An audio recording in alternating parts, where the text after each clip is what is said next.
Oh, good day, family. Good day. I locked myself out.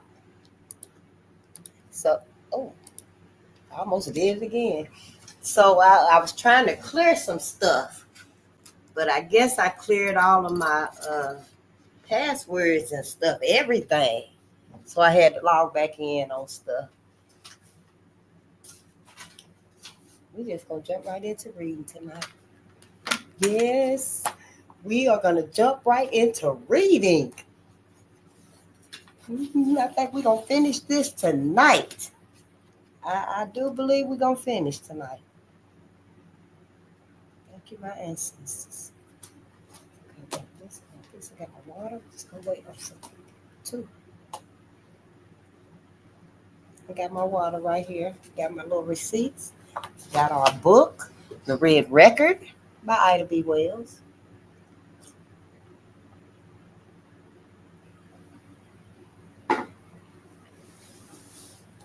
Hope you had a wonderful day today. Hope you had a marvelous day today. Even though it may seem like it's not there yet, just keep saying it. Just keep saying it. It will be true. It will be. Just keep saying it's a wonderful day. I'm having a wonderful day. I'm having a marvelous day. Gratitude. Thank your ancestors, your higher power. Yes. And it'll become like, how we just automatically say good morning. You'll just really be reveling in it or resonate with you. So yeah, thank you for coming through. I saw two, and that gives me the green light. I am Face the Nation, and we are on Bolden Unchained. And we are here to assist Black America with the uncovering of the many agendas, events, projects, laws, acts, codes, memorandums, studies, courses. There's so many against us. I often forget. I probably need to rewrite them, but I lost that receipt that I had. It's not like the receipt that others have, but I call them my receipts because I usually use them often and stuff. We are looking through a spiritual lens. I don't want anyone to ever think that I'm religious because I'm not. It don't resonate with me anymore. It did for years and stuff, but now it doesn't. I prefer not to be religious and to follow the narrative of the doctrines that we have and stuff as far as all that's concerned. I prefer to be spiritual. I'm a spiritual person. We look at through a spiritual lens of loyalty, resilience, and education. It was hard. It was a challenge finding out my true self. But now that I have, I'm trying to grow in that. I'm trying to grow in my spirituality. I am growing in my spirituality. And on that note, I must let you know, I don't forgive anything, any of the torture or the trauma that my ancestors and my people have endured and still enduring. I don't forgive it. I don't have to. I don't believe in it. So that's where I stand. I don't want anyone to waste your time here. I have thoughts that really it might irritate you rather than resonate with you. And if that's the case, then I wish you would find another place to go where you could be more at ease and you can elevate on a easier term on your own, uh, comfortability, I guess, or what you're looking for.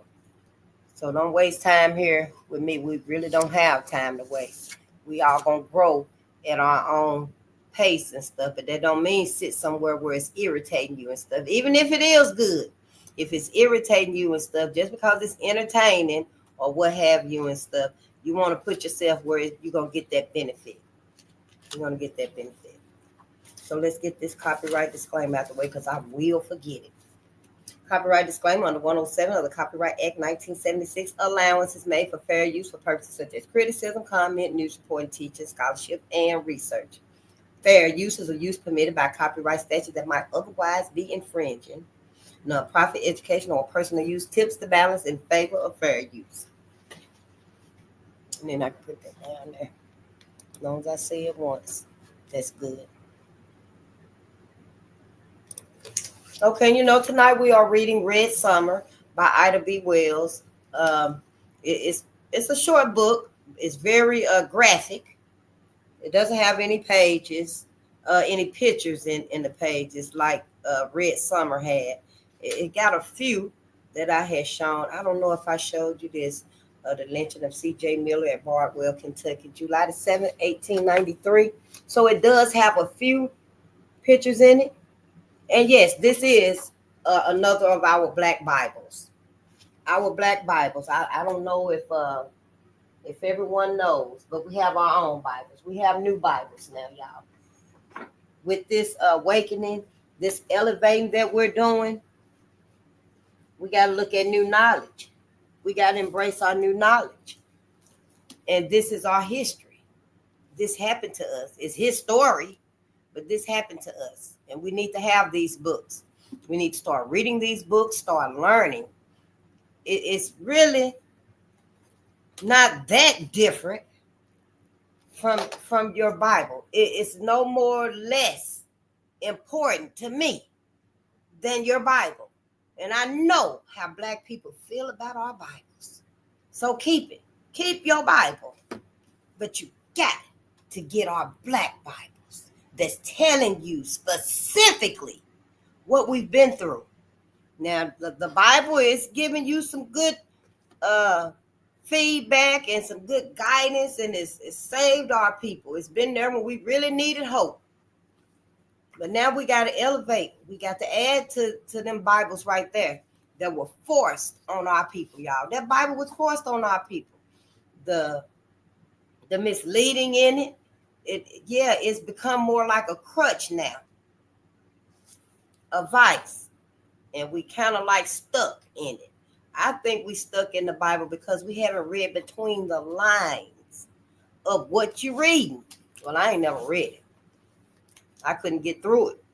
I couldn't get through this stuff right here as a young girl. As a little girl, I couldn't get through it. So, but I still believed in it because my mother did, my grandmother did, my father, my grandfather, my great-grandfather, all my aunties and great aunties and stuff. So, yeah, I did believe in it growing up and through my young adulthood and stuff, you know. But now I have new information. I have new knowledge. And I feel like this new knowledge, this information, y'all, for us, black people, is what we need to be reading and studying and delving into. That don't mean you got to give this up, because 9 times out of 10, 9.5 times out of 10, we done read this, memorized it, wrote in it, annotated, everything in this Bible right here. You ain't really got to have it because you know everything in it. But since you do, that's fine. Put it under your arm. Keep it in that hand if you want to. But you got to add this one too. We got to add our Bibles, our black Bibles. This Bible right here ain't telling you nothing about what we done endured. It might be telling you how we came through it, but it ain't telling you about what we endured. That Bible is not telling you about our black Jesus. And you need to know about our black Jesus. That's our black Jesus. That's Willie Brown right there. 100 years of our black Jesuses. And now it's time for you to give them some attention. It's time. I know this Bible right here say that God is a jealous God. He say vengeance is his and his alone. However, vengeance belongs to my ancestors too. Vengeance belongs to our ancestors. Willie Brown, if you're a black person like me, you like me, this is your ancestors. These are your ancestors. And you got to put some attention on them. You got to put some focus on them. Give them some thought. Give them some credit. You got to. Why not? Why not? Ain't nobody saying you got to give up your Bible, King James Version, and the NIV. You ain't got to give up all them Bibles if you don't want to. If you must keep them, keep them. But honey, you got to get your ass with some real knowledge about us. Us. You need to know these things. It's not enough that the Bible tell you those things and stuff when you don't know specifically what we done been through. I didn't know. I just read about Red Summer. I just learned about Red Summer in its totality. Basically, all I really knew was Tulsa. And that was on the surface level. I didn't know the depths of Tulsa and Rosewood, and I didn't know any of them. So yeah, you got to. We owe our ancestors that at least. I forgot who I was listening to.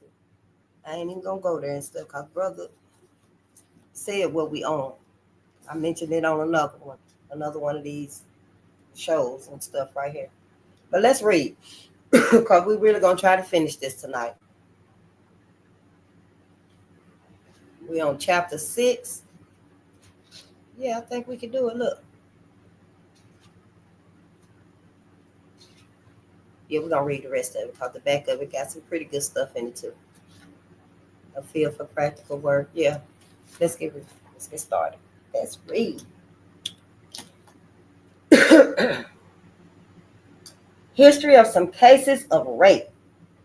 It has been claimed that the Southern white women have been slandered because, in defending the Negro race from the charge that all colored men who are lynched only pay penalty for assaulting women. It has been claimed that the Southern white women have been slandered because, in defending the Negro race from the charge that all colored men who are lynched only pay penalty for assaulting women. It is certain that lynching mobs have not only refused to give the Negro a chance to defend himself, but have killed their victim with the full knowledge that the relationship of the alleged assailant with the woman who accused him was voluntary and clandestine. I think it's clandestine. Clandestine.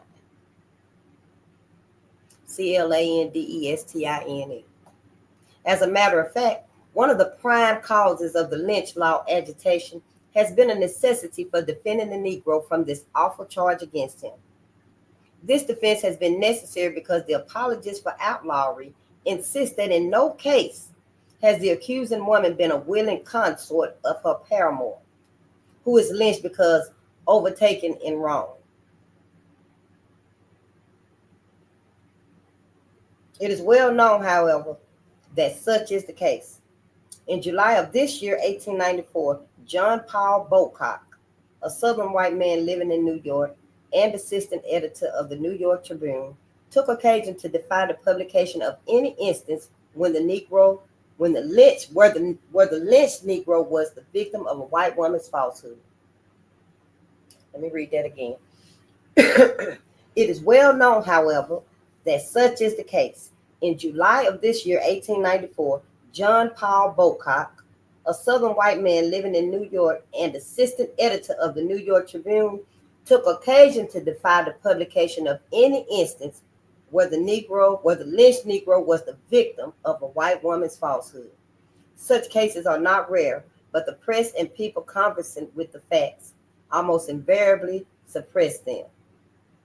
The New York Sun of July 30th, 1894, contained a synopsis of interviews with leading congressmen and editors of the South. Speaker Crisp, C-R-I-S-P, of the House of Representatives, who was recently a judge of the Supreme Court of Georgia, led in declaring that lynching seldom or never took place, save for vile crime against women and children. Dr. Hass, H-A-S-S, editor of the leading organ of the Methodist Church South, published in its columns that it was his belief that more than 300 women had been assaulted by Negro men within 3 months. When asked to prove his charges or give a single case upon which his belief was founded, he said that he could do so, but the details were unfit for publication. No other evidence but his belief could be adduced, A-D-D-U-C-E-D, to substantiate this grave charge. Yet Bishop Haygood, in the Forum of October 1893, quotes this belief in Apology for Lynching and voluntarily adds, "It is my opinion that this is an underestimate." The opinion of this man, based upon a belief, had greater weight coming from a man who has posed as a friend to our brother in black and was accepted as authority. An interview of Miss Frances E. Willard, W-I-L-L-A-R-D, the great apostle of temperance, the daughter of abolitionists, and a personal friend and helper of many individual colored people, has been quoted in support of the utterance of this calumny, calumny, calumny, against a weak and defenseless race. In the New York Voice of October the 23rd, 1890, after a tour in the South where she was told all these things by the best white people, she said, the grog shop, the grog shop, Grogshop, the grog shop is the Negro's center of power. Better whiskey and more of it is the rallying cry of great, dark-faced mobs. The colored race multiplies like the locusts of Egypt. The grog shop is its center of power. The safety of woman, of childhood, the home is menaced in 1,000 localities at this moment, so that men dare not go beyond the sight of their own roof tree. What is grog shop?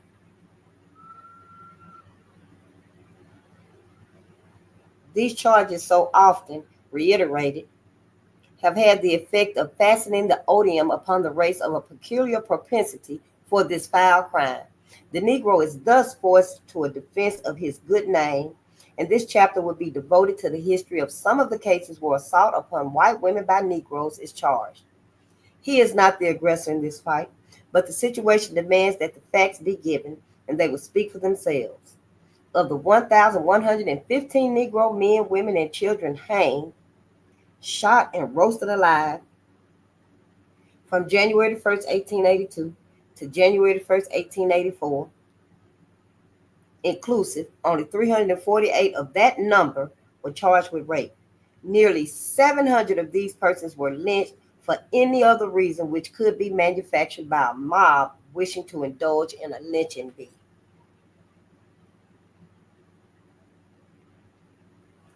A white woman's falsehood. The Cleveland, Ohio Gazette, January 16, 1892, gives an account of one of these cases of rape. Mrs. J.C. Underwood, the wife of a minister of Elyria, Ohio, Elyria, accused an Afro-American of rape.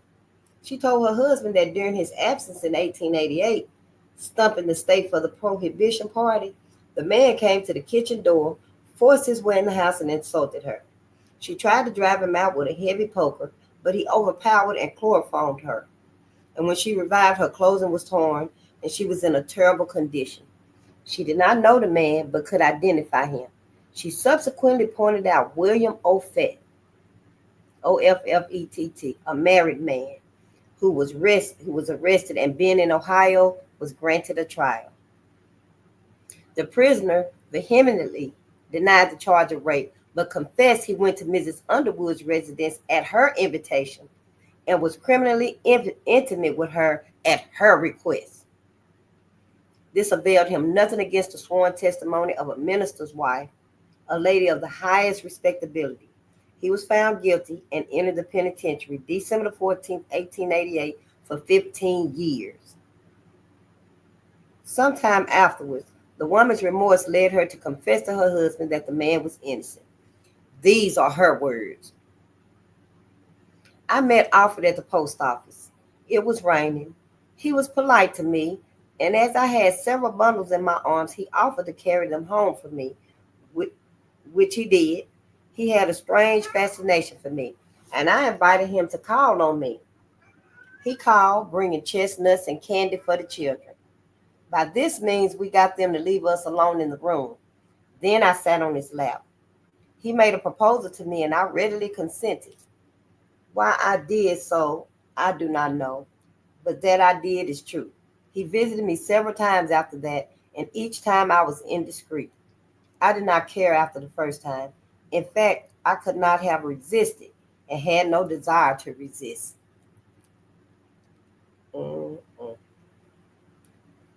When asked by her husband why she told him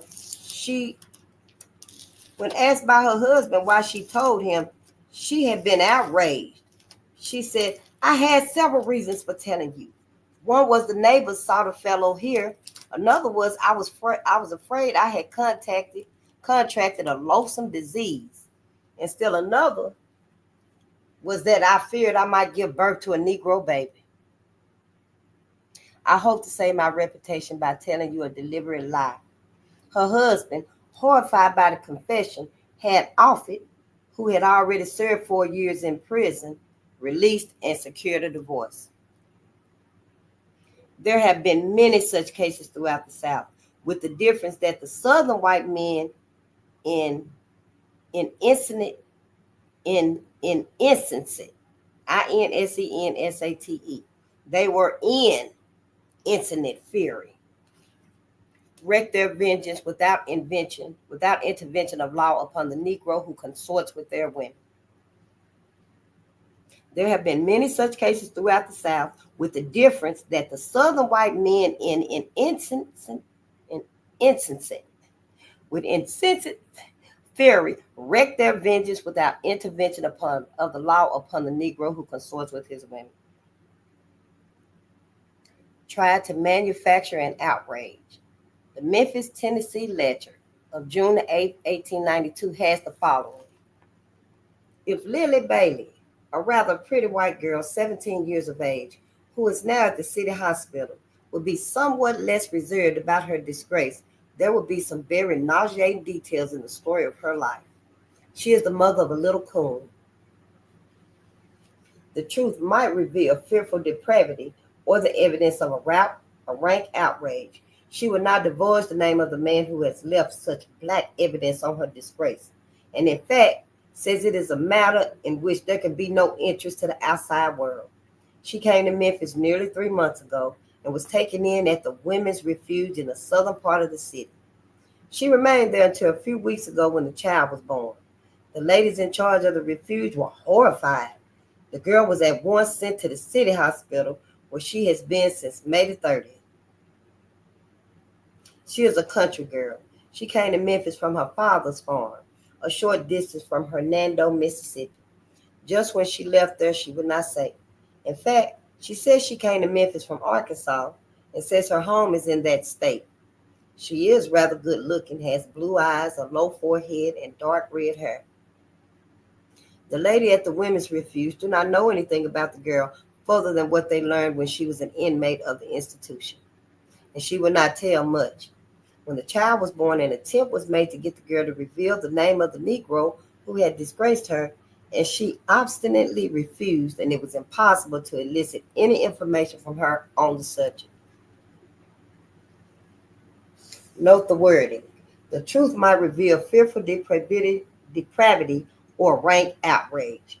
If it had been a white child, or if Lily Bailey had told a pitiful story of Negro outrage, it would have been a case of women's weakness or assault, and she could have remained at the Women's Refuge if she said that she was raped.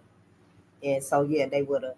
And then, on the other hand, the white men would have went out looking. Even though they didn't have a name, they would have just went out and found black men and lynched them. But a Negro child, and to withhold his father's name and thus prevent the killing of another Negro rapist, was a case of fearful depravity. Had she revealed the father's name, he would have been lynched and his taking off charged to an assault upon a white woman.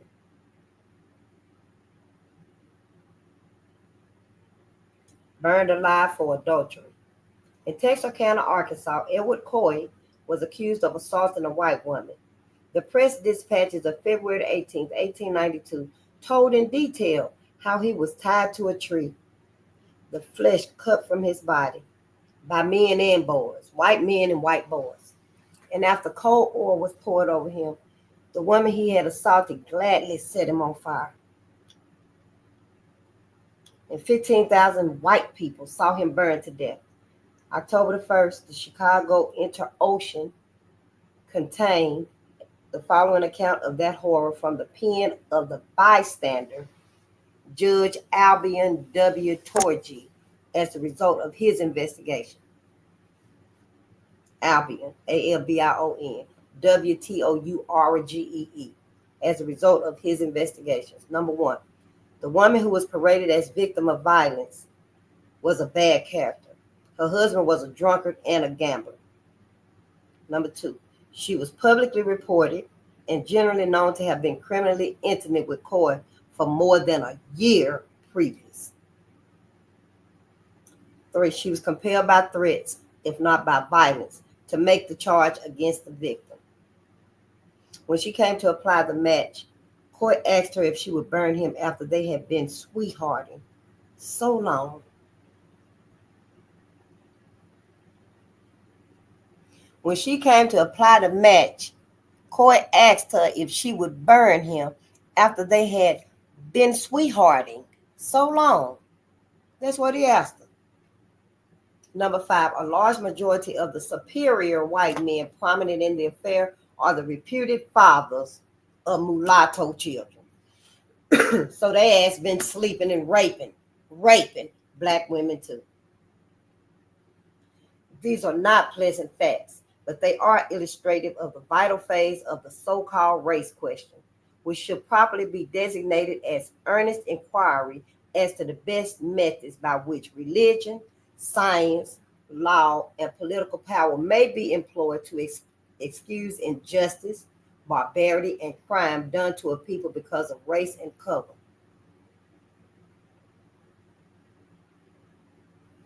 Which should properly be designated as earnest inquiry as to the best methods by which religion, science, law, and political power may be employed to excuse injustice, barbarity, and crime done to a people because of race and color. There can be no possible belief that these people were inspired by any consuming zeal to vindicate God's law against misogynist of the most practical sort. The woman who was a willing partner in the victim's guilt and being of the superior race must naturally have been more guilty. Not identified, but lynched. February 11, 1893, there occurred in Shelby County, Tennessee, the 4th Negro lynching within 15 months. The three first were lynched in the city of Memphis for firing on white men in self-defense.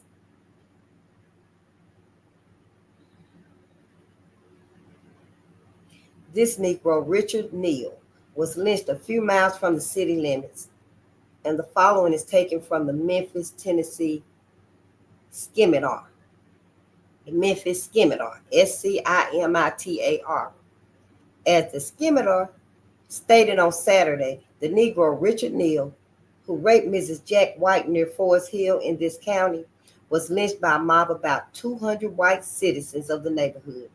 Sheriff McLendon, accompanied by deputies Perkins, App, and Harvey, and a Scimitar reporter, arrived on the scene of the execution about 3:30 in the afternoon. The body was suspended from the first limb of a post oak tree by a new quarter-inch grass rope. A hangsman's knot, evidently tied by an expert, fitted snugly under the left ear of the corpse, and a new hamstring, pinioned the victim's arms behind him. His legs were not tied. The body was perfectly limber when the sheriff's posse cut it down and retained enough heat to warm the feet of Deputy Perkins, whose road cart was converted into a hearse. On arriving with the body at Forest Hill, the sheriff made a bargain with a stalwart young man with a blonde mustache and deep blue eyes, who told the Scimitar reporter that he was the leader of the mob, to haul the body to Germantown for $3. When within half a mile of Germantown, the sheriff and posse were overtaken by Squire McDonald of Collierville, who had come down to hold the inquest. The squire had his jury with him, and it was agreed for the convenience of all parties that he should proceed with the corpse to Germantown and conduct the inquiry as to the cause of death. He did so, and a verdict of death from hanging by parties unknown was returned in due form. The execution of Neal was done deliberately and by the best people of the Collierville, Germantown, and Forest Hill neighborhoods, without passion or exhibition of anger. He was arrested on Friday about 10 o'clock by Constable Bob Cash, who carried him before Mrs. White. She said, "I think he is the man. I'm almost certain of it." If he isn't the man, he is exactly like him. The Negro's coat was torn also, and there were other circumstances against him. The committee returned and made its report, and the chairman put the question of guilt or innocence to a vote. All who thought the proof strong enough to warrant execution were invited to cross over to the other side of the road. Everybody but 4 or 5 Negroes crossed over. The committee then placed Neil on a mule with his arms tied behind him and proceeded to the scene of the crime, followed by the mob.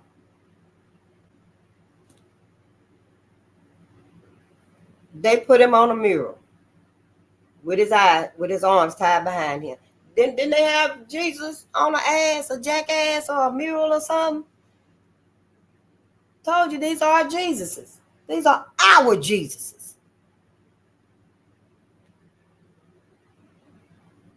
The rope, with a noose already prepared, was tied to the limb nearest the spot where the unpardonable sin was committed, and the doomed man's mule was brought to a standstill beneath it.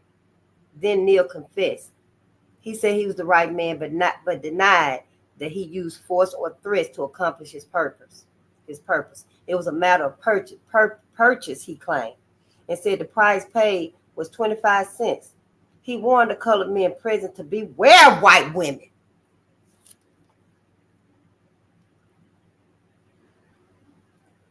Your brother, your greatest granddaddy, Neil, he warned y'all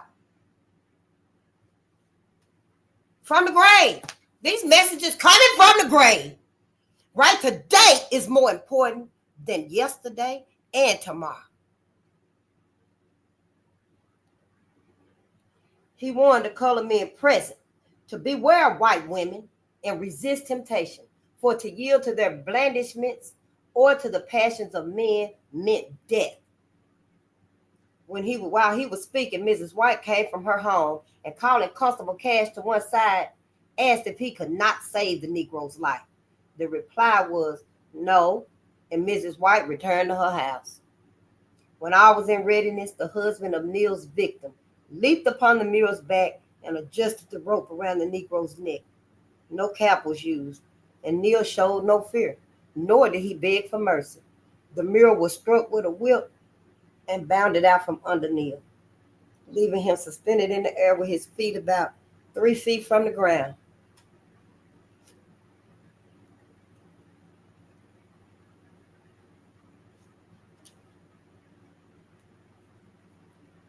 Delivered to the mob by the governor of the state. John Peterson, near Denmark, South Carolina, was suspected of rape, but he escaped. Went to Columbia and placed himself under Governor Tillman's protection, declaring he too could prove an alibi by white witnesses. A white reporter, hearing his declaration, volunteered to find these witnesses and telegraphed the governor that he would be in Columbia with them on Monday. In the meantime, the mob at Denmark, learning Peterson's whereabouts, went to the governor and demanded the prisoner. Governor Tillman, who had, during his canvass for re-election the year before, declared that he would lead a mob to lynch a Negro that assaulted a white woman, gave Peterson up to the mob. He was taken back to Denmark, and the white girl in the case as positively declared that he was not the man. But the verdict of the mob was that the crime had been committed and somebody had to hang for it. And if Peterson, was not guilty of that, he was of some other crime. And he was hung and his body riddled with 1,000 bullets. Lynched as a warning. Alabama first furnishes a case in point. A colored man named Daniel Edwards lived near Selma, Alabama, and worked for a family of a farmer near that place. This resulted in an intimacy between the young man and a daughter of the householder, which finally developed in the disgrace of the girl. She got pregnant. After the birth of the child, the mother disclosed the fact that Edwards was his father. The relationship had been sustained for more than a year, And yet, this colored man was apprehended, thrown into jail, from whence he was taken by a mob of 100 neighbors and hung to a tree, and his body riddled with bullets. A dispatch which describes the lynching ends as follows. Upon his back was found pinned this morning the following: warning to all Negroes that are too intimate with white girls. This is the work of 100 best citizens of the South Side. There can be no doubt from the announcement made by this 100 best citizens that they understood full well the character of the relationship which existed between Edwards and the girl. But when the dispatches were sent out describing the affair, it was claimed that Edwards was lynched for rape. Suppressing the truth. In a county in Mississippi during the month of July, the Associated Press dispatches sent out a report that the sheriff's 8-year-old daughter had been assaulted by a big black burly brute who had been promptly lynched. The facts, which have since been investigated, show that the girl was more than 18 years old and that she was discovered by her father in this young man's room, who was a servant on the place. But these facts the Associated Press had not given to the world, nor did the same agency acquaint the world with the fact that a Negro youth, Prosperity, who was lynched in Tuscumbia, Alabama the same year on the same charge, told the white girl who accused him before the mob that he had met her in the woods, often by appointment. There's a young mulatto in one of the state prisons of the South today who is there by charge of a young white woman to screen herself. He is a college graduate and had been corresponding with and clandestinely visiting her until he was surprised and run out of her room in Deshavel by her father. E-N, and it's 2 words, Endeshabille. He was put in prison in another town to save his life from the mob, and his lawyer advised that it was better to save his life by pleading guilty to charges made and being sentenced for years than to attempt a defense by exhibiting the letters written him by this girl. He even had love letters from her. Love letters from her. Probably letters telling him to meet with her. They probably threatened them to either sleep with them or they're going to say rape.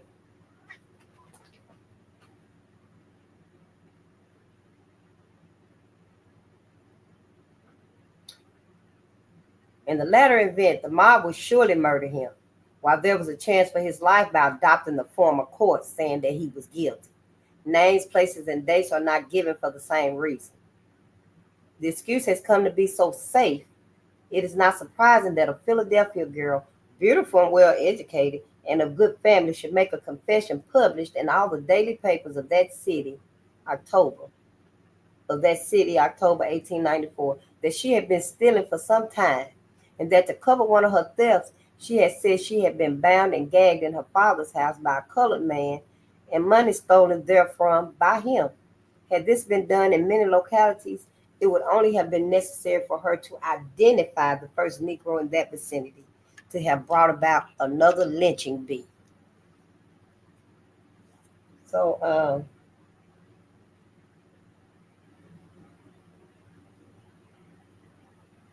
that kind of sound like, yeah, never mind. And they spelling it lynching bee, B-E-E, like the spelling bee. Yeah, it's spelling like the lynching bee. A vile slander with scant retraction.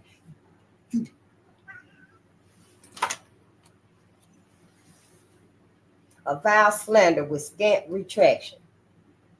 The following published in the Cleveland Leader, that's Cleveland, Ohio, on October the 23rd, 1894, only emphasizes our demand that a fair trial shall be given those accused of crime and the protection of the law be extended until time for a defense be granted. Oh, I'm so sorry, y'all. I got to make sure his ass is not in here where my garden is because that is not going to happen.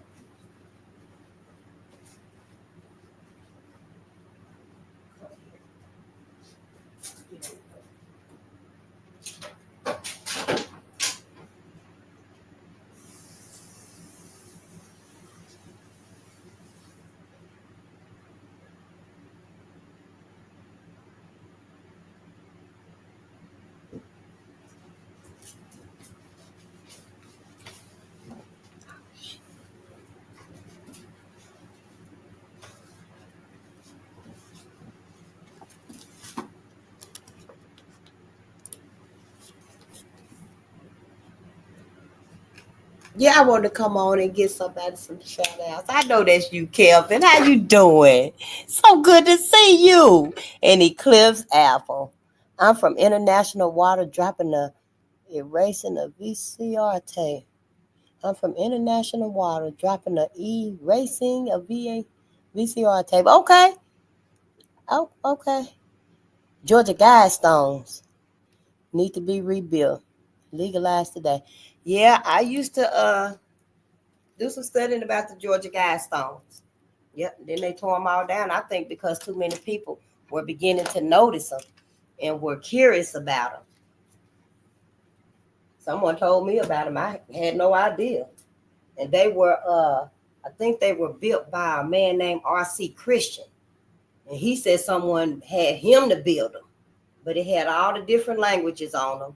And it was talking about the New World Order. And yeah, the one currency and all of that stuff. It's probably still some stuff on YouTube for anybody that want to look at it and stuff because the Georgia Guidestones is very telling. Yeah. A vile slander with scant retraction. And thank you so much for that. Yep. The following, published in the Cleveland, Ohio Leader of October 23rd, 1894, only emphasizes our demand that a fair trial shall be given those accused of crime, and the protection of the law be extended until time for a defense be granted. The sensational story sent out last night from Hicksville, yeah, that's Hicksville, that a Negro had outraged a little 4-year-old girl proves to be a base canard. Canard, canard, a base canard. I guess that's how you would say it. The correspondents who went into the details should have taken the pains to investigate, and the officials should have known more of the matter before they gave out such grossly exaggerated information. The Negro, Charles O'Neill, had been working for a couple of women, and it seems had worked all winter without being remunerated. There's a little girl, and the girl's mother and the grandmother evidently started the story with idea of frightening the Negro out of the country and thus balancing accounts. The town was considerably wrought up, and for a time things looked serious.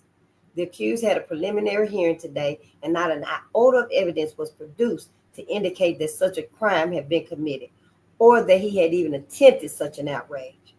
The village marshal was frightened nearly out of his wits and did little to quiet the excitement last night.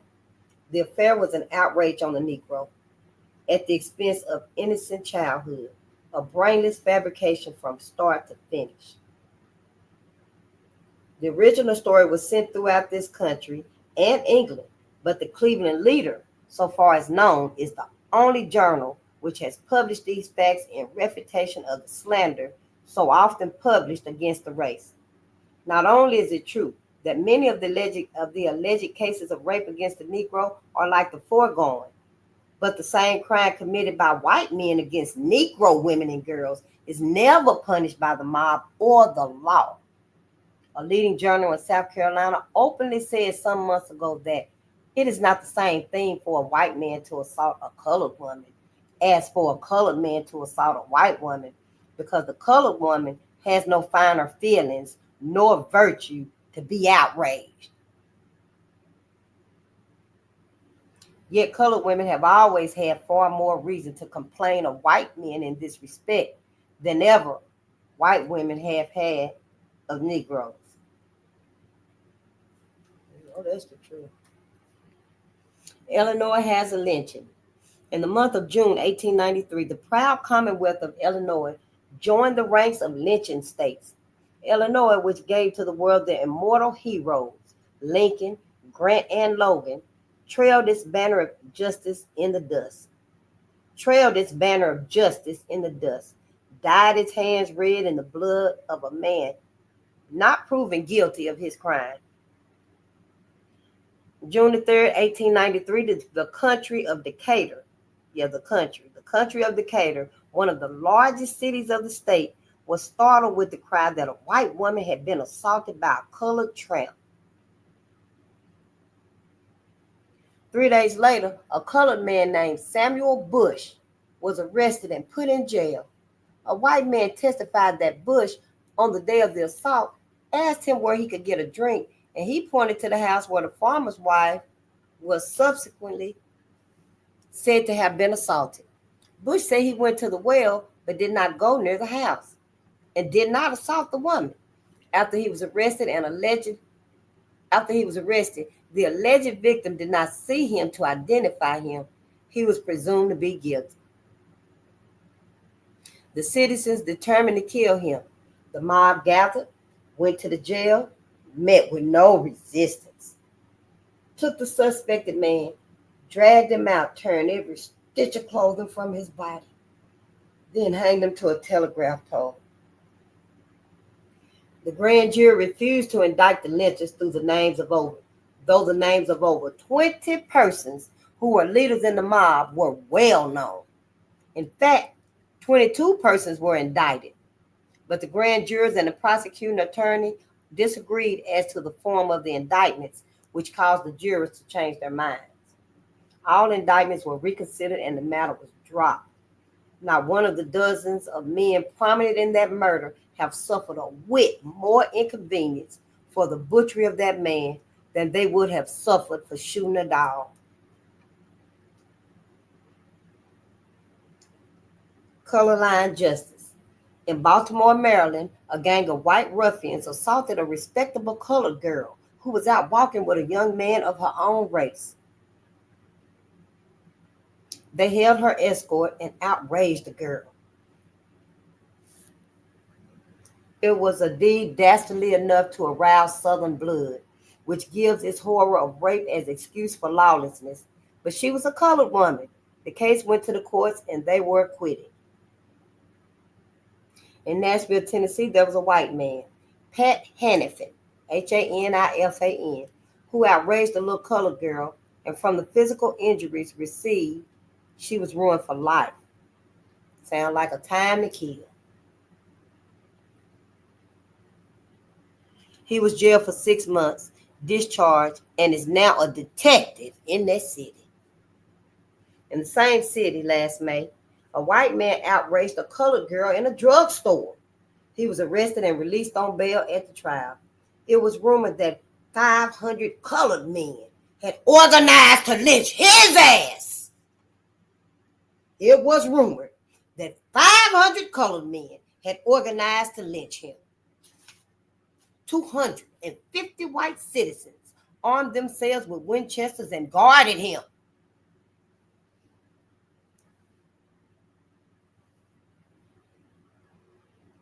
A cannon was placed in front of his home.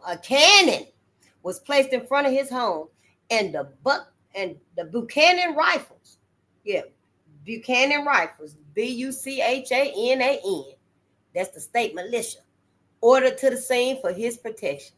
The colored mob did not show up only 2 weeks before. I don't know what EPH stands for, but EPH Grizzard, who had only been charged with rape upon a white woman, had been taken from the jail, which Governor Buchanan and the police and militia, with Governor Buchanan and the police and the militia standing by, dragged through the streets in broad daylight, knives plunged into him at every step, and with every fiendish cruelty that a frenzied mob could devise, he was at last swung out on the bridge with hands cut to pieces as he tried to climb back up the stanchions. A naked, bloody example of the bloodthirstiness of the 19th century civilization of the Athens of the South. No cannon nor military were called out in his defense. He dared to visit a white woman. At the very moment when these civilized whites were announcing their determination to protect their wives and their daughters by murdering Grizzard, a white man was in the same jail for raping 8-year-old Maggie Reese, a colored girl, a baby. He was not harmed. The honor of grown women who were glad enough to be supported by the Grizzard boys and Ed Coy, as long as the liaison was not known, needed protection. They were white. The outrage upon helpless childhood needed no avenging. In this case, she was black. A white man in Guthrie, Oklahoma territory, 2 months after inflicted such injuries upon another colored girl that she died. He was not punished, but an attempt was made in the same town in the month of June to lynch a colored man who visited a white woman. In Memphis, Tennessee, in the month of June, Ellerton L. Dorr, who is the husband of Russell Hancock's widow, was arrested for attempted rape on Maddie Cole, a neighbor's cook. He was only prevented from accomplishing his purpose by the appearance of Maddie's employer. Dorr's friends say he was drunk and not responsible for his actions. The grand jury refused to indict him, and his ass was discharged. In Tallahassee, Florida, a colored girl, Charlotte Gilliam, Gilliam, was assaulted by white men. Her father went to have a warrant for their arrest issued, but the judge refused to issue it. We should have been on that motherfucking eye for eye. In Bowling Green, Virginia, Moses Christopher, a colored lad, was charged with assault September 10th. He was indicted, tried, and convicted, and sentenced to death in one day. In the same state at Danville 2 weeks before, August 29th, Thomas J. Penn, a white man, committed a criminal assault upon Lena Hanna, Hanna, Lina, a 12-year-old colored girl, but he ain't been tried, certainly not killed, by either the law or the mob. In Surrey County, Virginia, Surrey, C.L. Brock, a white man, criminally assaulted a 10-year-old colored girl and threatened to kill her if she told.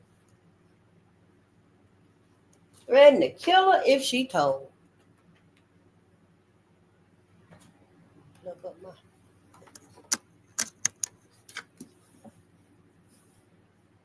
Notwithstanding, she confessed to her aunt, Miss Alice Bates, and the white brute added further crime by killing Mrs. Bates when she upbraided him about his crime upon her niece. He emptied the contents of his revolver into her body as she lay. Brock has never been apprehended, and no effort has ever been made to do so by the legal authorities. All these motherfucking murderers. That's who their ancestors are, their clan ancestors, motherfucking murderers. Goddamn murderers. No wonder everybody's so goddamn criminal and violent and shit. Look where they get it from. They get it from white folks. White folks. Now, white folks is the most gentle and peaceful, seemingly. Honey, if you could only read these books, you would know exactly. Shh.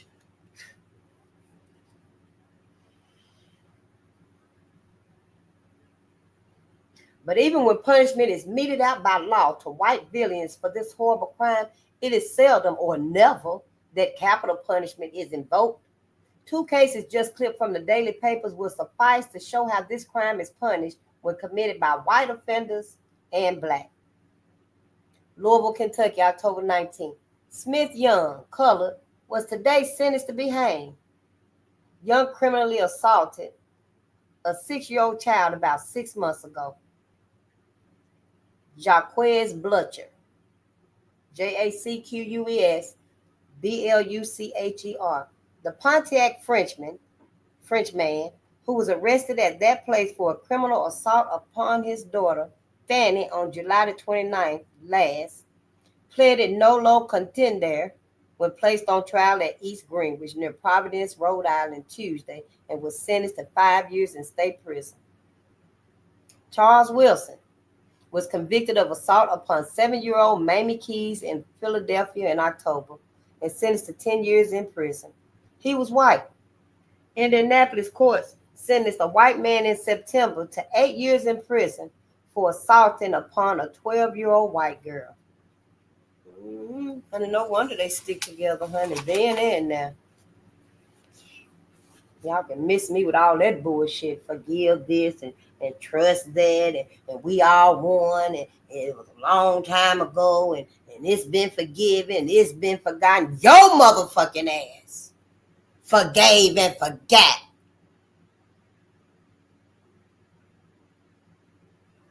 Some of this right here, we having the anniversaries every month.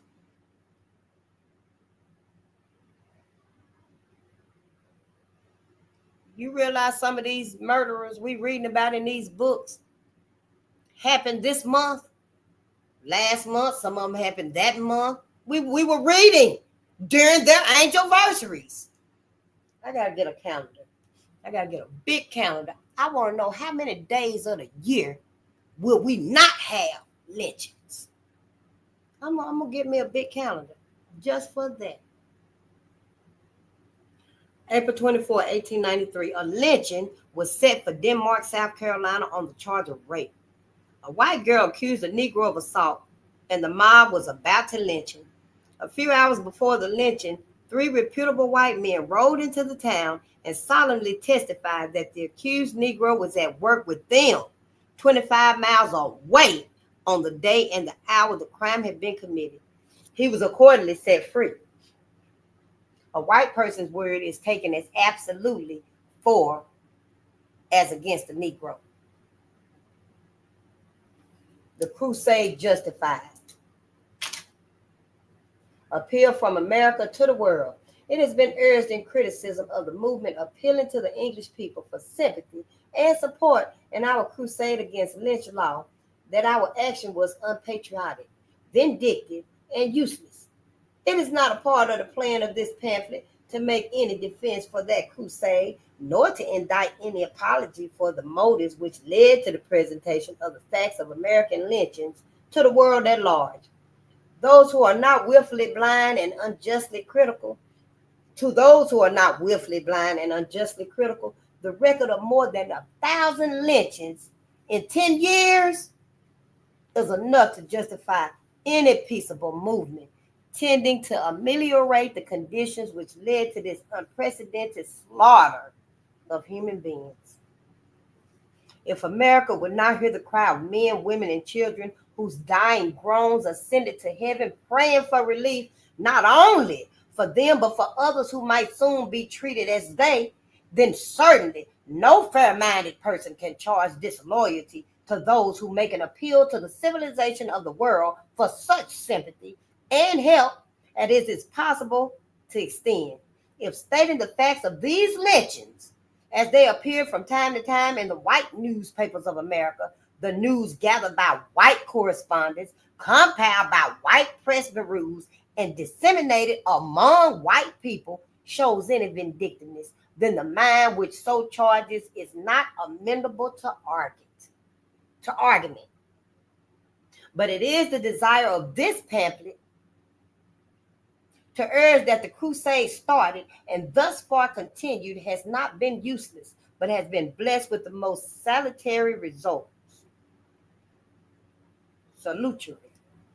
Salutary. The many evidences of the good results cannot here be mentioned, but the thoughtful student of the situation can himself find ample proof.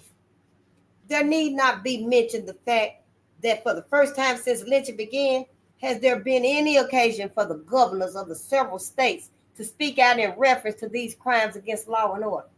No matter how heinous the act of the lynchers may have been, it was discussed only for a day or so and then dismissed from the attention of the public. In one or more instances, the governor has called attention to the crime, but the civil processes entirely failed to bring the murderers to justice. Since the crusade against lynching was started, however, governors of states, newspapers, senators, and representatives, and bishops of churches have all been compelled to take cognizance of the prevalence of this crime and to speak in one way or another in the defense of the charge against this barbarism in the United States. This has not been because there was any latent spirit of justice voluntarily asserting itself, especially in those who do the lynching, but because the entire American people now feel, both North and South, that they are objects in the gaze of the civilized world, and that for every lynching, humanity asks that America render its account to civilization and itself. It was only because the North and the South feared that they were becoming, inhumane in the eyes of the world.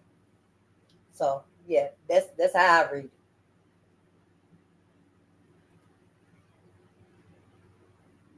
Yep, but because the American people, the entire American people, now feel that they are objects in the gaze of the civilized world. They've scared everybody looking at them, seeing what they motherfucking asses were doing. That's the only reason they stopped lynching our asses, lynching black women and black men and black babies. That's the only reason why. That's the only motherfucking reason why. Awful barbarism ignored. Much has been said during the months of September and October of 1894 about the lynching of 6 colored men who, on suspicion of incendiarism, were made the victims of a most barbarous massacre. They were arrested one by one by officers of the law. They were handcuffed and chained together, and by the officers of the law, loaded in a wagon and deliberately driven into an ambush where a mob of lynchers awaited them. They were deliberately delivered to the mob. At the time and upon the chosen spot, in the darkness of the night and far removed from the habitation of any human soul, the wagon was halted, and the mob fired upon the 6 manacled men, shooting them to death as no humane person would have shot dogs. Chained together as they were, in their awful struggles after the first volley, the victims stumbled out of the wagon upon the ground, and there in the mud, struggling in their death throes, the victims were made the target of the murderous shotguns, which fired into the writhing, struggling, dying mass of humanity until every spark of life was gone. Then the officers of the law who had them in charge drove away to give the alarm and to tell the world that they had been waylaid and their prisoners forcibly taken from them and killed. These are white people right here. How could you even think for 1 second, for 1 minute, that these people are not by some means got some grip of who their ancestors were? This type of rage here just don't go away. This rage don't go away. It waits for the new opportunity to come back around and show itself again, Black America. You better watch yourself. You better watch yourself.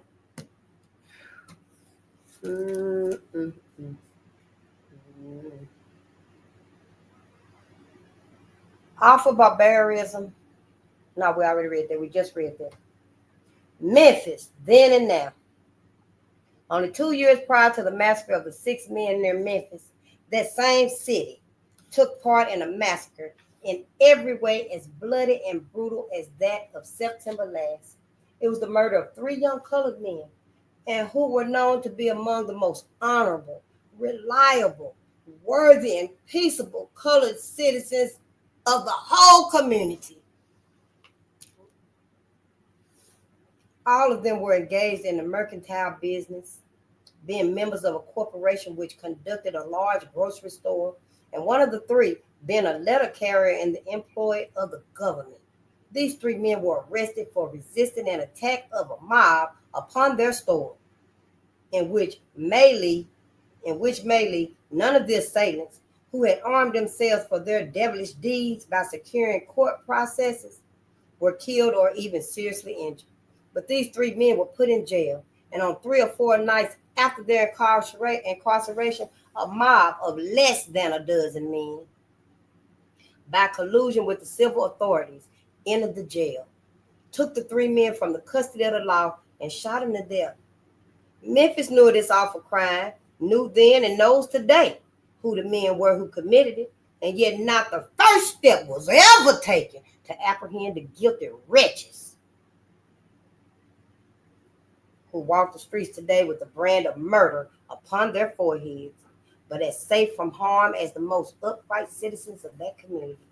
Memphis would have been just as calm and complacent and self-satisfied over the murder of the 6 colored men in 1894 as it was over these 3 colored men in 1892, had it not recognized the fact that to escape the brand of barbarism, it had not only to speak its denunciation, but to act vigorously in vindication of its name.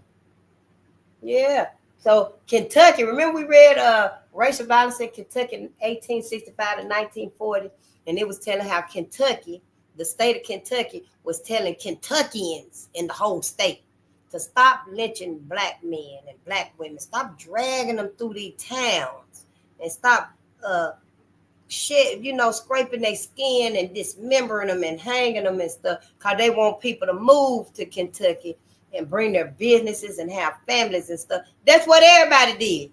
Once Kentucky done that, other states followed suit and did the same. That's the only reason it stopped. It went underground instead. So the white Kentuckians, white people in Kentucky, in the whole state, refused to do it. At first, they refused to do it. What, you mean we got to stop doing this? They didn't want to stop. I don't know how long it took them, but they finally came to an agreement that, okay, we'll stop lynching them in public. But as soon as a crime is allegedly to have been committed, you got to get them and immediately lynch them. And the state said, no, we can't do that because you got to do a process and stuff. But then the white Kentucky said, well, we're going to keep doing what we do. Fuck it. We're going to keep doing what we doing. So the state of Kentucky said, okay, if a crime is committed or alleged to have been committed, we'll get the alleged criminal, the colored man, that ain't committed half of them crimes, not even half, not even 10% of them crimes that they blamed on them. We'll get them and we'll lynch them immediately. No trial, a lot of them no identification. Most of them, some of them wasn't even the right man if a crime was committed. So Kentucky said, okay, we'll do it, but we have to do it privately. So the white men and women in Kentucky, the state of Kentucky said, okay, we'll do it privately. And they started doing it privately and charging so they can come and watch the lynching. But then some of the white folk didn't have money to go to the lynchings and stuff, so they were hunting up in trees and looking all over the brick building and stuff, because they had made a little bit enclosure, a little platform where they can, lynch the black men and stuff. They were knocking pieces of the bricks out and stuff, so just so they can make a little peephole and watch the lynching and stuff. Just to watch the lynching, just animalistic. Motherfucking cannibalistic. So let's read it. Oh yeah, and that's why when it said right here, and this wasn't the first time that it's admitted that the law, deputies, sheriffs, lieutenant, all of them was working with these mobs. And that's what today, the hell, they still working together. They all one and the same. Ain't much change. That little bit you think done changed, them few good that's out there. Muhammad Ali told us about them 1,000 snakes, them garden snakes. Leave their asses alone. Yeah, leave their asses alone. Don't take them nowhere with you and don't go nowhere with them.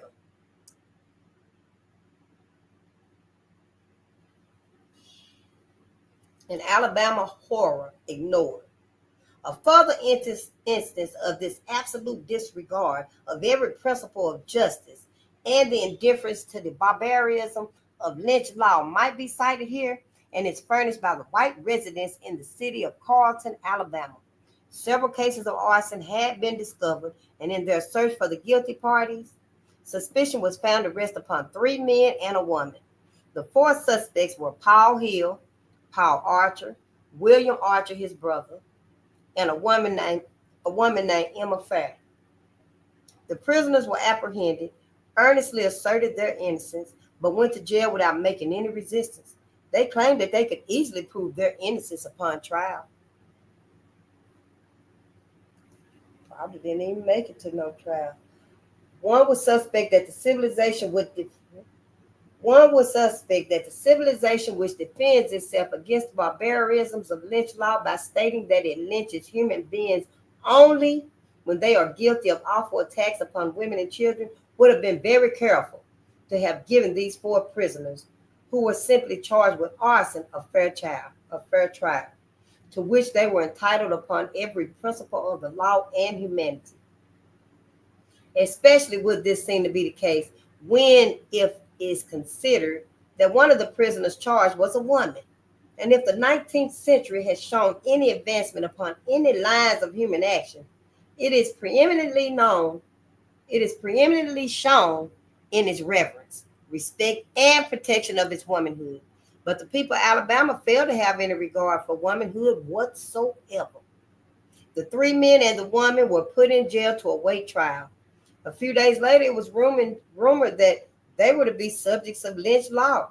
And sure enough, at night, a mob of lynchers went to the jail, not to avenge any awful crime against womanhood, but to kill four people who had been suspected of setting a house on fire.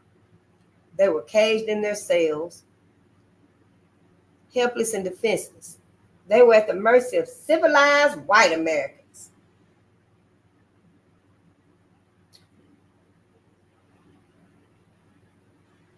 They were at the mercy of civilized white Americans who, armed with shotguns, were there to maintain the majesty of American law. And most effectively was their duty done by these splendid representatives of Governor Fishback's brave and honorable white Southerners who resent outside interference. They lined themselves up in the most effective manner and poured volley after volley into the bodies of their helpless, pleading victims, who in their bolted prison cells could do nothing but suffer and die. Then these lynchers went quietly away, and the bodies of the woman and the three men was taken out and buried with as little ceremony as men would bury hogs.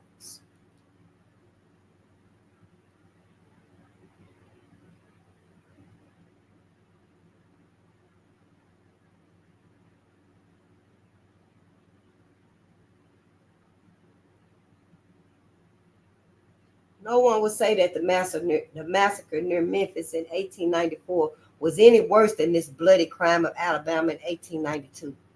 The details of this shocking affair were given to the public by the press, but public sentiment was not moved to action in the least. It was only a matter of a day's notice, and then went to swell the list of murders which stand charged against the noble Christian people of Alabama. American awakened. But there is now an awakened conscience throughout the land, and lynch law cannot flourish in the future as it has in the past. The close of the year 1894 witnessed an aroused interest, an assertive humane principle, which must tend to the extirpation, EXTIR of that crime. The awful butchery last mentioned failed to excite more than a passing comment in 1894, but far different is it today. Governor Jones of Alabama in 1893 dared to speak out against the rule of the mob in no uncertain terms. His address indicated a most helpful result in the present agitation. In face of the many denials of the outrages on the one hand and apologies for lynchers on the other, Governor Jones admits the awful lawlessness charged and refuses to join in the infamous plea made to condone the crime. No stronger nor more effective words have been said than those following from Governor Jones. While the ability of the state to deal with open revolts against the supremacy of its laws has been ably demonstrated, I regret that deplorable acts of violence have been perpetrated in at least 4 instances within the past 2 years by mobs, whose sudden work and quick dispersions rendered it impossible to protect their victims. Within the past 2 years, 9 prisoners who were either in jail or in the custody of the officers have been taken from them without resistance and put to death. There was doubt of the guilt of the defendants in most of these cases, and few of them were charged with capital offenses. None of them involved the crime of rape. The largest rewards allowed by law were offered for the apprehension of the offenders, and officers were charged to a vigilant performance of their duties, and aided in some instances by the services of skilled detectives. But not a single arrest has been made, and the grand juries in these counties have returned no bills of indictment. This would indicate either that local public sentiment approved these acts of violence or was too weak to punish them, or that the officers charged with that duty were in some ways lacking in their performance. The evil cannot be cured or remedied by silence as to its existence. Unchecked, it will continue until it becomes a reproach of our good name and a menace to our prosperity and peace. And it behooves you to exhaust all remedies within your power to find a better preventative for such crimes.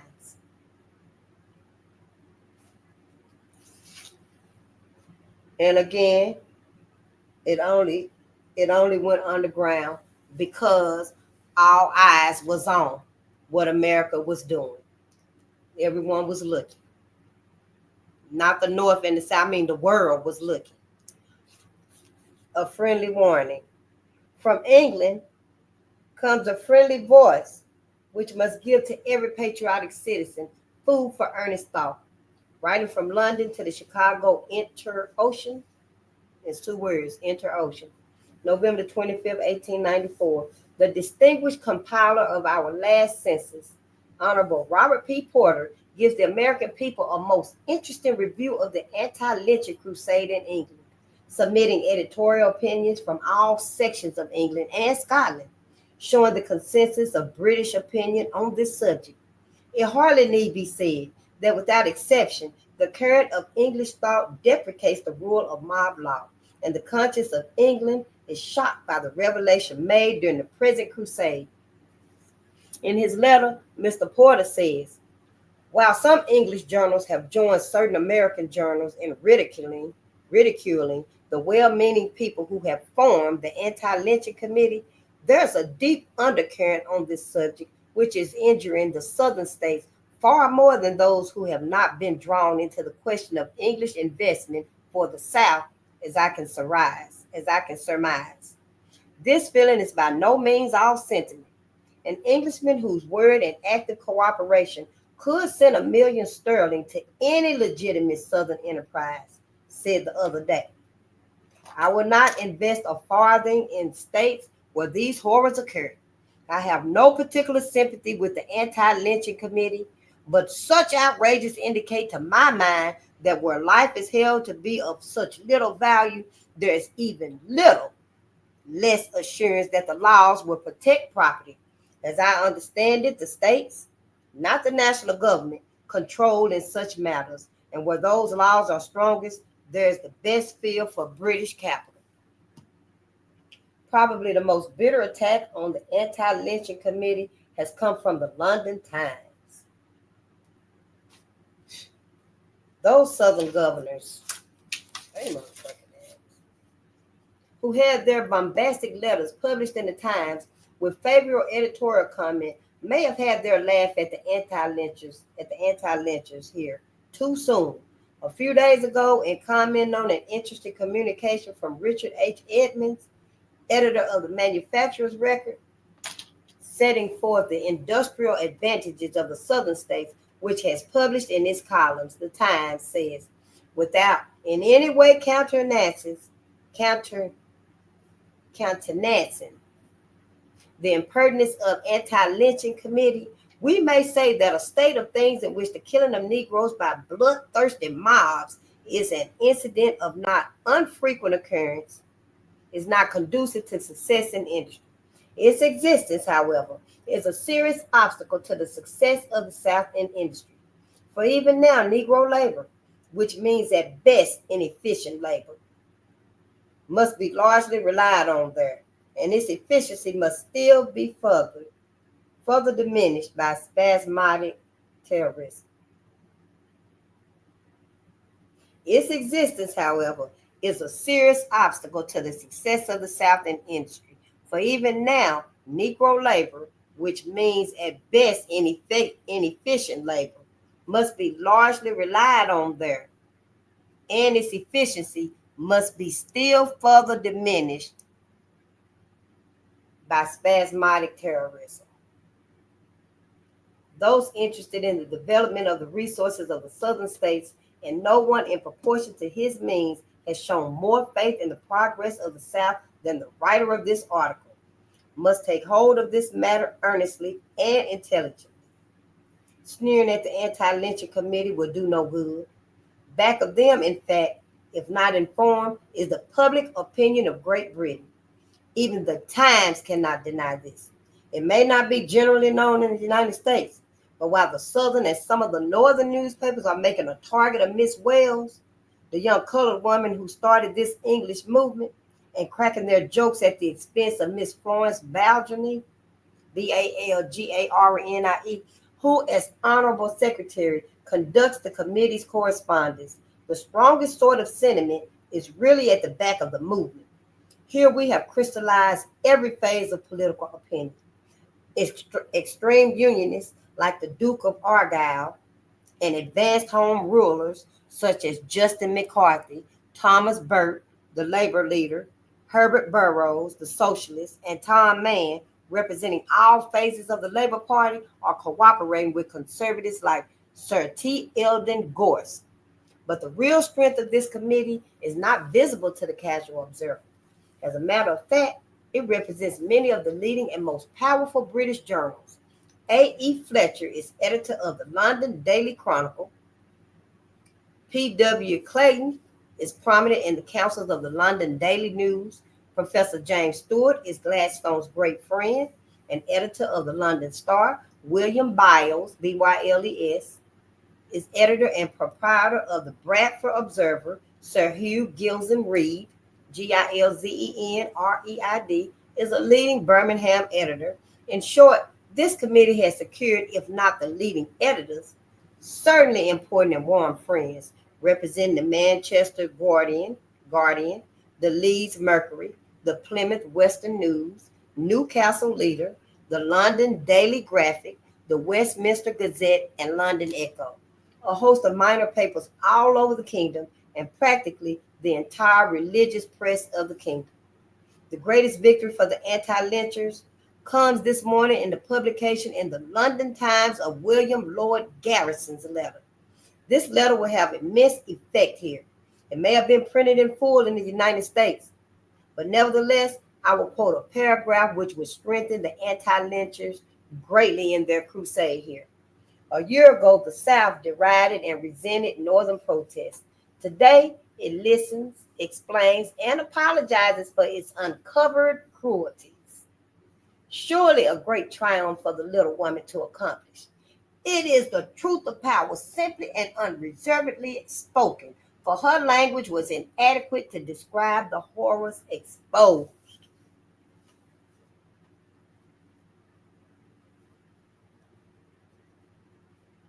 The horrors, y'all.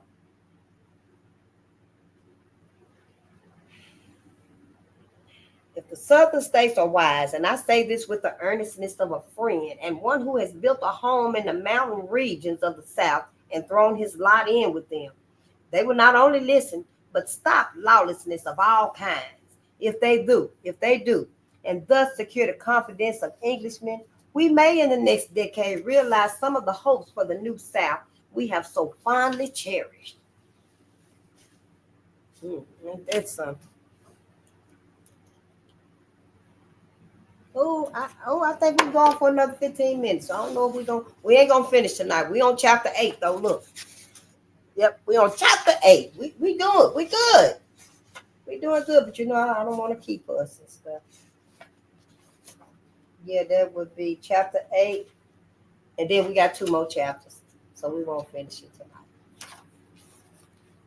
Miss Willard's attitude.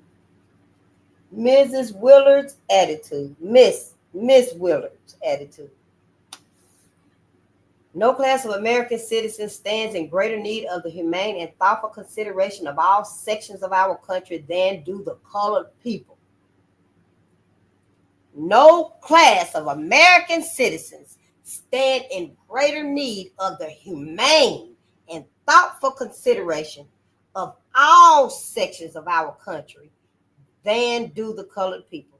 Nor does any class exceed us in the measure of grateful regard for acts of kindly interest in our behalf. It is, therefore, to us a matter of keen regret that a Christian organization so large and influential as the Women's Christian Temperance Union should refuse to give its sympathy and support to our oppressed people who ask no further favor than the promotion of public sentiment, which shall guarantee to every person accused of crime the safeguard of a fair and impartial trial and protection from butchery by brutal mobs. Accustomed as we are to the indifference and apathy of Christian people, we would bear this instance of ill fortune in silence, had not Miss Willard gone out of her way to antagonize the cause so dear to our heart by including in her annual address to the WCTU convention at Cleveland, November the 5th, 1894, a study, unjust, and wholly unwarranted attack upon our work. Oh, this bitch. See what her ass said.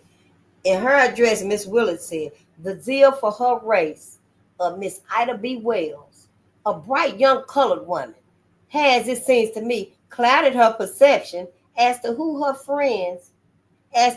her friends and well-wishers in all high-minded and legitimate efforts to banish the abomination of lynching and torture from the land of the free and the home of the brave.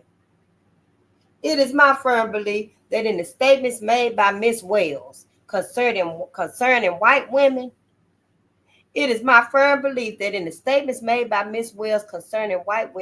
having taken the initiative in nameless acts between the races, she has put an imputation upon half the white race in this country that is unjust and save in the rarest exceptional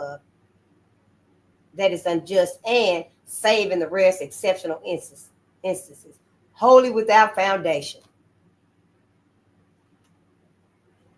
This is the unanimous opinion of the most disinterested and observant leaders of opinion whom I have consulted on the subject, and I do not fear to say that the laudable efforts she is making are greatly handicapped by statements of this kind, nor to urge her as a friend and well-wisher to banish from her vocabulary all such allusions as a source of weakness to the cause she has at heart. Oh, wait. You should have just kept her pen and her mouth to herself. This paragraph, brief as it is, contains two statements which have not had the slightest foundation in fact. At no time, nor in any place, have I made statements concerning white women having taken the initiative in nameless acts between the races. Further, at no time or place, nor under any circumstance, have I directly or inferentially put an imputation upon half the white race in this country. And I challenge this friend and well-wisher to give proof of the truth of her charge. Miss Willard protests about lynching in one paragraph, and then in the next, deliberately misinterprets my position in order that she may criticize a movement whose only purpose is to protect our oppressed race from vindictive slander and lynch law. To protect our oppressed race from motherfucking white people. It's up to white folks to distinguish they motherfucking selves. How the fuck can we distinguish from their asses? How you gonna do it? You can't. White people motherfucking asses got to get out there and do it. And see, white folks ain't been doing it. They've been portraying to do it. But they kids, their sons, their daughters, their nieces and nephews, their grandkids, letting it all be known. They ain't taught them a motherfucking thing. They ain't taught them a goddamn thing. I don't give a fuck hell that you didn't know your nephew since he was 5 and they moved away. Hell, you knew his mama. She was your damn sister.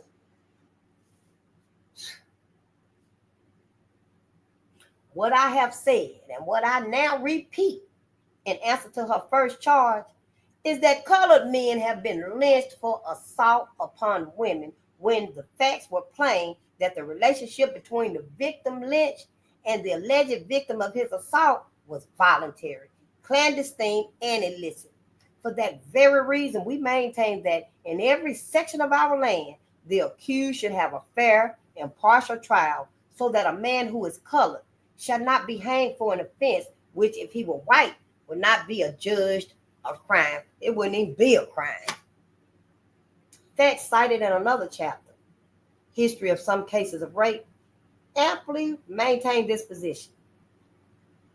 The publication of these facts in defense of a good name of the race casts no imputation upon half the white race in this country. And no such imputation can be inferred except by persons deliberately determined to be unjust. But hell, today, if the motherfucking shoe fit word, if the shit is irritating white folks here, that's because shit here, you ain't resolved it. You ain't dealt with it. You ain't got your ass no motherfucking help.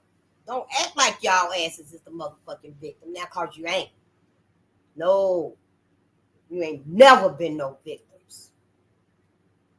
But this is not the only injury which this cause has suffered at the hands of our friend and well-wisher, Miss Willard. It has been said that the Women's Christian Temperance Union, the most powerful organization of women in America, was misrepresented by me while I was in England. Miss Willard was in England at the time, and knowing that no such misrepresentation came to her notice, she has permitted that impression to become fixed and widespread, when a word from her would have made the facts plain. I never at any time or place or in any way misrepresented that organization.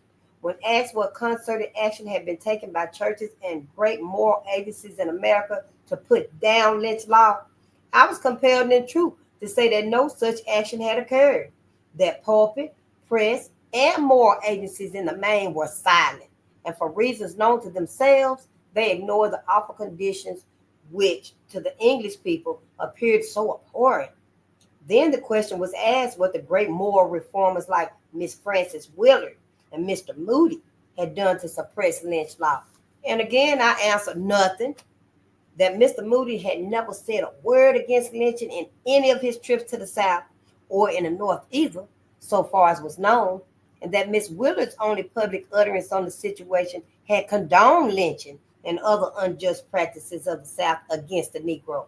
When proof of these statements were demanded, I sent a letter containing a copy of the New York Voice, October the 23rd, 1890, in which appeared Miss Willard's own words of wholesale slander against the colored race and condemnation of Southern white people's outrages against us. My letter in part reads as follows. But Miss Willard, the great temperance leader, went even further in putting the seal of her approval upon the Southerners' method of dealing with the Negro. In October 1890, the Women's Christian Temperance Union held its national meeting in Atlanta, Georgia. It was the first time in the history of the organization that it had gone south for a national meeting and met with the Southerners in their own homes. They were welcomed with open arms.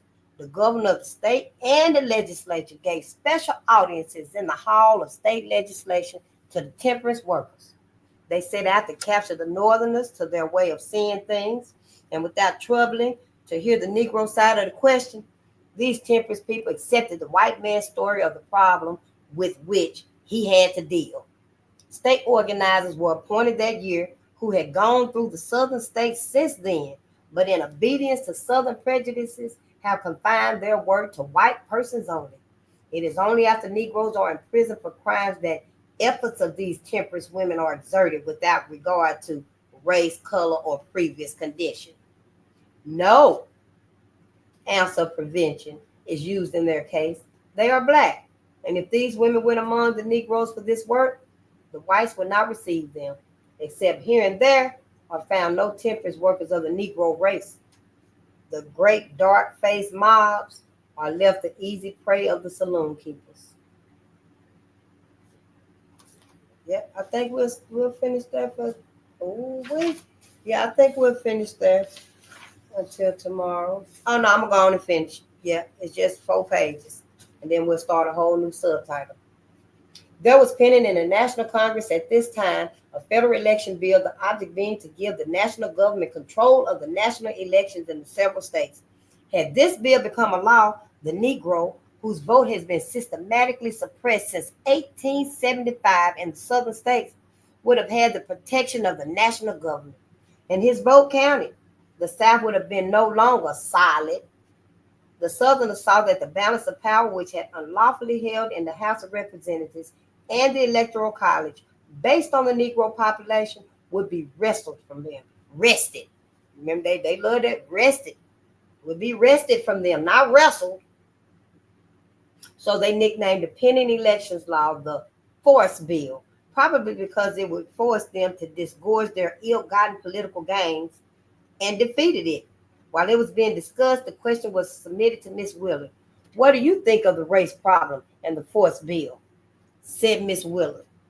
Now, As to the race problem in its minified current meaning, I am a true lover of the Southern people, have spoken and worked in perhaps 200 of their towns and cities, have been taken into their love and confidence at scores of hospitable firesides, have heard them pour out their hearts in the splendid frankness of their impetuous natures.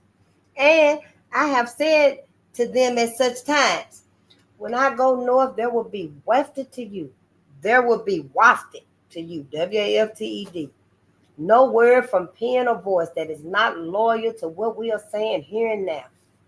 Going south, a woman, a temperance woman, and a northern temperance woman, three great barriers to their goodwill yonder, I was received by them with a confidence that was one of the most delightful surprises of my life.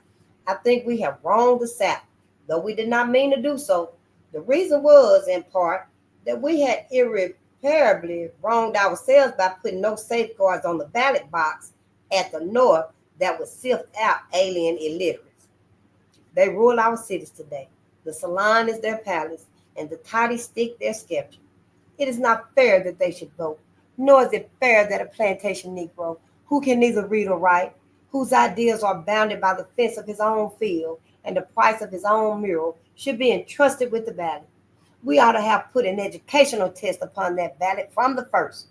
The Anglo-Saxon race will never submit to the dominated by the Negro so long as his altitude reaches no higher than the personal liberty of the salon and the power of appreciating the amount of liquor that a dollar would buy. New England would no more submit to this than South Carolina.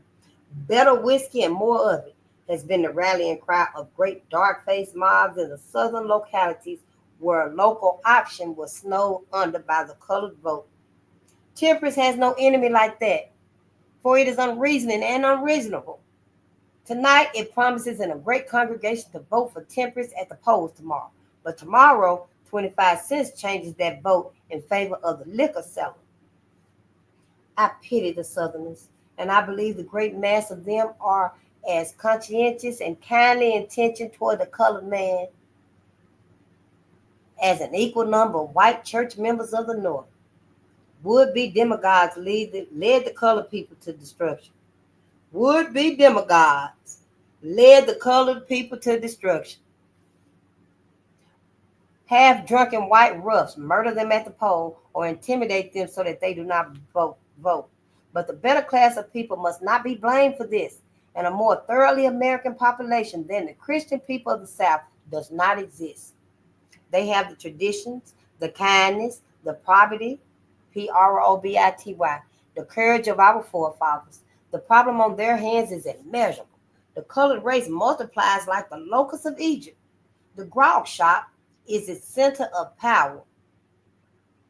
The safety of woman, of childhood, of the home is menaced in 1,000 localities at this moment, so that the men dare not go beyond the sight of their own roof tree. How little we know of all this. Seated in comfort and affluence here at the North, descanting upon the rights of every man to cast one vote and have it fairly counted, that well-worn shibboleth, Shibboleth, that well-worn shibboleth and vote once more to dodge a living issue. The fact is that illiterate colored men will not vote at the South until the white population chooses to have them do so. And under similar conditions, they would not at the North. Here we have Miss Willard's word in full, condoning fraud, violence, murder at the ballot box, raping, shooting, hanging, and burning. For all these things are done and being done now by the Southern white people. She does not stop there, but goes a step further to aid them in blackening the good name of an entire race, as shown by the sentences quoted in the paragraph above. These utterances, for which the colored people have never forgiven Mrs. Willard,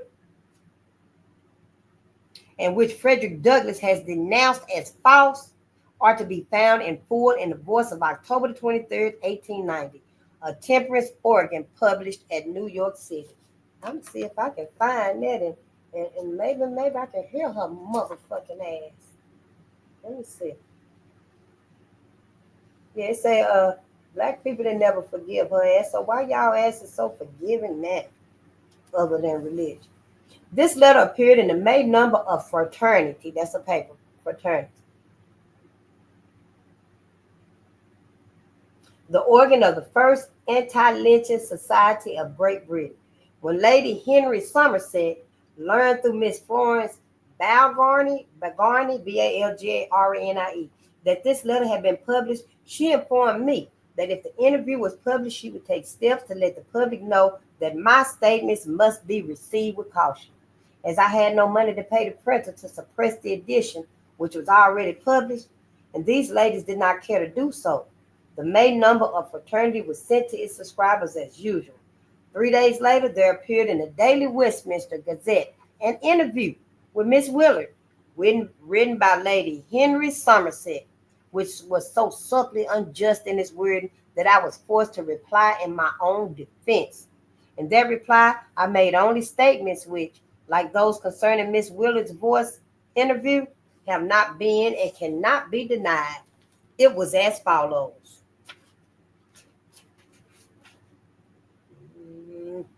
We'll start there tomorrow. And that's going to be Lady Henry Somerset's interview with Miss Willard. And so we're going to read that, and then we'll read what Ida got to say. We sure will. Oh, yeah, we'll finish this tomorrow, because look, that's all it is. At the end of, then we got chapter 10, and then it's got some more names. And yeah.